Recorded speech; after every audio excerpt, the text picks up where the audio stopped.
When you start learning English, you just want to order coffee or find the bathroom.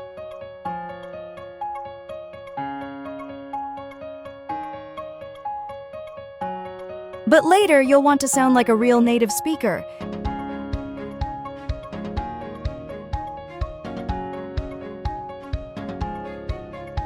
Grammar is key. Bad grammar will hold you back.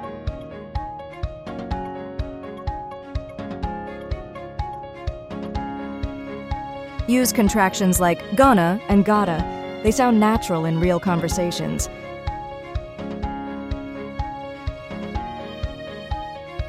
Add filler words like so, you know, and don't worry about full sentences.